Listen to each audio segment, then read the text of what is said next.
a filosofia Sith, dentro do universo de Star Wars, é frequentemente associada ao egoísmo, à busca pelo poder e ao uso irrestrito das emoções. No entanto, quando analisamos profundamente seus princípios, encontramos paralelos com ideias filosóficas reais, especialmente as de Friedrich Nietzsche. Mas quem foi Nietzsche? E qual a sua influência nessa filosofia? Nietzsche foi um dos filósofos mais influentes do século XIX, conhecido por sua crítica à moral cristã, sua teoria da vontade de potência e sua distinção entre moral de senhor e moral de escravo.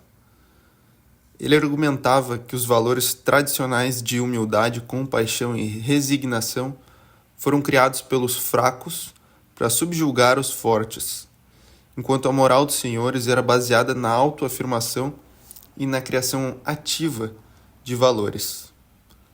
Os Sith incorporam essa visão ao rejeitarem qualquer forma de repressão moral e acreditarem na liberdade absoluta para a busca do poder e para o domínio sobre si e sobre os outros. Sua filosofia ressoa com a ideia de que a verdadeira força vem da aceitação e da expressão total dos seus próprios impulsos e desejos. Para compreender melhor a filosofia Sith, é fundamental analisarmos o seu código. A paz é uma mentira. Só existe paixão. Através da paixão, eu ganho força. Através da força, eu ganho poder. Através do poder, eu ganho vitória. Através da vitória, minhas correntes são quebradas. A força me libertará. O código Sith enfatiza o papel das emoções intensas na obtenção do poder e na busca pela liberdade individual. Diferente do Código Jedi, que prega a neutralização das emoções, os Sith acreditam que a força genuína vem da aceitação e no uso dessas emoções. Esse pensamento se conecta diretamente com Nietzsche, que desprezava a negação dos impulsos naturais e a valorização de um ideal ascético. O ator Sam Witwer, que interpretou o Sith Starkiller na franquia de jogos The Force Unleashed, conseguiu o papel quando lhe pediram para fazer uma cena de meditação. Ele conta que enquanto encenava, franzia a testa e também tinha expressões faciais bem intensas. O diretor questionou o porquê disso, e ele respondeu dizendo que Starkiller era um Sith, e ele não sabia meditar. Isso impressionou o diretor. E esse é um exemplo excelente que mostra como um Sith funciona. À base da força, de acordo com a lei do mais forte, pela imposição e pela dominação. Apesar de Star Wars ser um universo fictício, a gente poderia imaginar pessoas que seguem filosofias que se assemelham à filosofia do Sith, por exemplo. O que aconteceria se alguém conseguisse canalizar, digamos assim, o lado negro da força e agisse como um Sith, de acordo com a sua filosofia? Trazendo para um contexto realista, quais seriam os efeitos no corpo humano? É possível a gente explorar a neurociência desse lado negro da força, digamos assim. O uso contínuo de emoções como raiva, ódio e medo ativa o sistema nervoso simpático, responsável pelo nosso estado de alerta. Isso leva à liberação de cortisol, adrenalina e noradrenalina, por exemplo, que são hormônios que aumentam a atenção e a força momentânea, mas que, a longo prazo, acabam sendo prejudiciais ao nosso organismo. Os Sith frequentemente demonstram sinais visuais dessa deteriorização. Olhos amarelados, pele pálida, cicatrizes.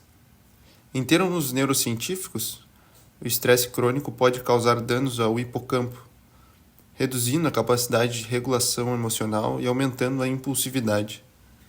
Além disso, há um aumento na atividade da amígdala, levando uma resposta de medo e agressividade mais intensa. Esse estado fisiológico pode até proporcionar um aumento temporário de desempenho em batalhas ou situações de alto risco, mas ao custo de saúde física e mental. O envelhecimento precoce, o aumento da inflamação do organismo e o declínio cognitivo seriam consequências naturais desse tipo de escolha de vida. Se todos adotassem esse tipo de pensamento, o que aconteceria com as relações interpessoais? A ausência de empatia e a ênfase na busca pelo poder criariam um ambiente de competição extrema, onde alianças seriam apenas temporárias e baseadas na conveniência. Isso pode ser observado dentro da própria hierarquia Sith, onde aprendizes frequentemente matam seus mestres para ascenderem e tomarem o seu lugar. Em termos psicológicos, essa estrutura remete a um modelo narcisista e maquiavélico, onde as relações são utilitaristas e desprovidas de sentimento genuíno.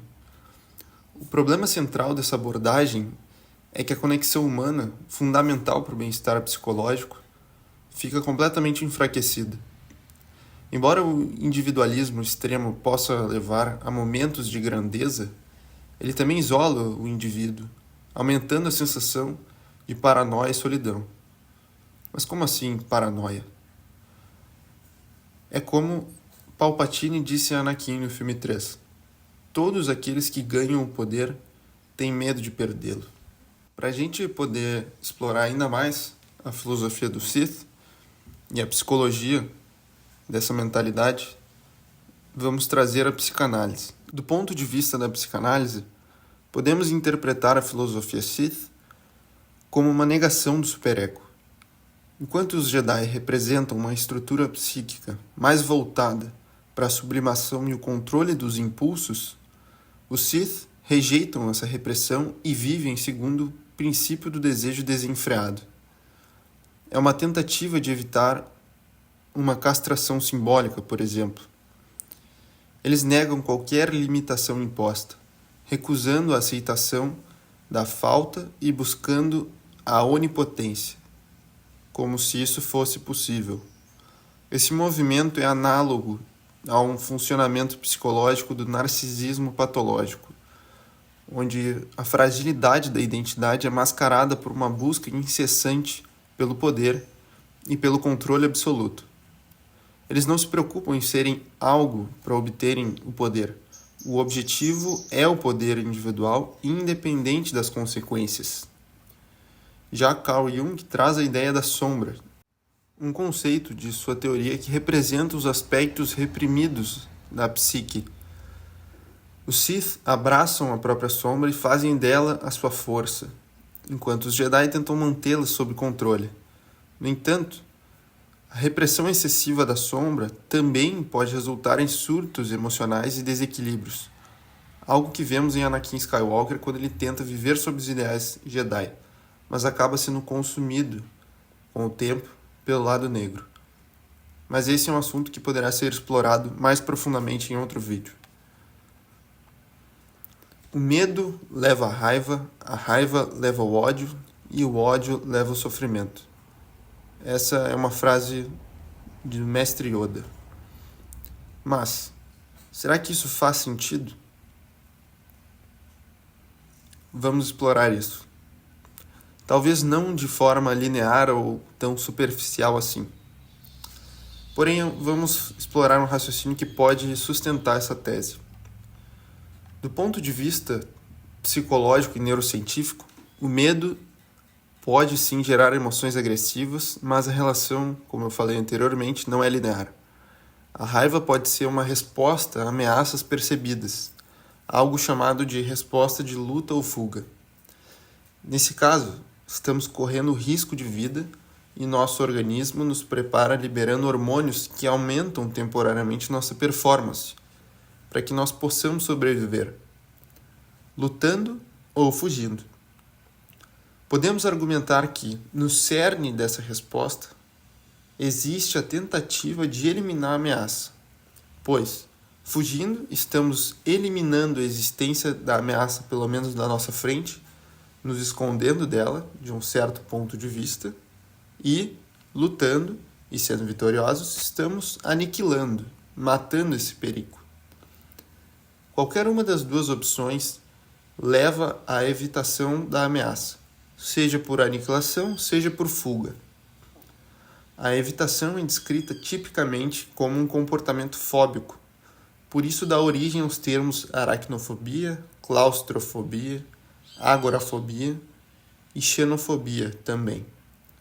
Os Sith acreditam que para superar o medo, quebrar as correntes, é preciso poder que permite subjugar, dominar e eliminar a ameaça.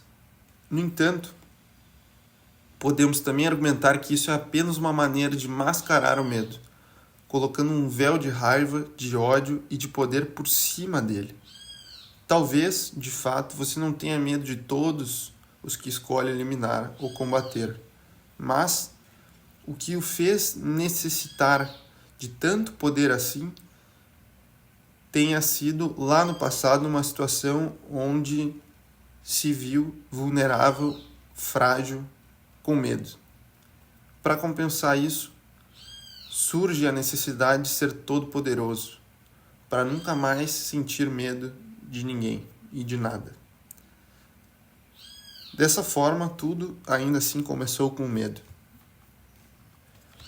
Por outro lado, Nietzsche provavelmente rejeitaria essa visão de Yoda, pois ele viu o medo e a raiva não como inimigos, mas como forças naturais que podem ser direcionadas para a superação e para o crescimento pessoal. O problema não está nas emoções em si, mas na forma como elas são utilizadas. Assim como a própria relação que os Jedi e os Sith estabelecem com a força, os primeiros contemplam a força, respeitam ela, como parte deles próprios, enquanto que os Sith estabelecem uma relação extremamente utilitarista com a força, utilizando ela como ferramenta para tornarem-se mais poderosos. Isso também ocorre com os Jedi, mas como consequência de um objetivo paralelo. Para os Sith, esse é o objetivo. Eles não se importam, como mencionado anteriormente, em ser algo para conquistar esse poder. Eles se veem como merecedores, como seres ideais, enquanto que os Jedi precisam ser alguém para poder utilizar, conquistar o poder. O que se observa é que uma vida guiada exclusivamente pela busca do poder e pela negação da vulnerabilidade resulta em sofrimento psíquico, assim como o sofrimento do próprio corpo. A falta de reconhecimento da própria fragilidade leva à construção de um falso self hipertrofiado, sustentado por mecanismos defensivos que, no longo prazo, corroem a própria estrutura psíquica do sujeito e afetam diretamente as relações interpessoais, pois as outras pessoas passam a ser meros objetos. Diante disso, podemos questionar: até que ponto a filosofia Sith pode ser aplicada na vida real sem destruir o próprio indivíduo? Seria possível equilibrar essa busca por poder com uma vida funcional? Ou seria um caminho fadado à autodestruição? No próximo vídeo, analisaremos o outro lado da moeda, a filosofia Jedi. Será que a repressão emocional e o desapego total são a solução? Ou há um caminho intermediário entre os dois extremos? Deixe a sua opinião aqui nos comentários, porque há muito o que explorar sobre o tema. Para aqueles que não me conhecem, eu me chamo Matheus e eu sou psicólogo.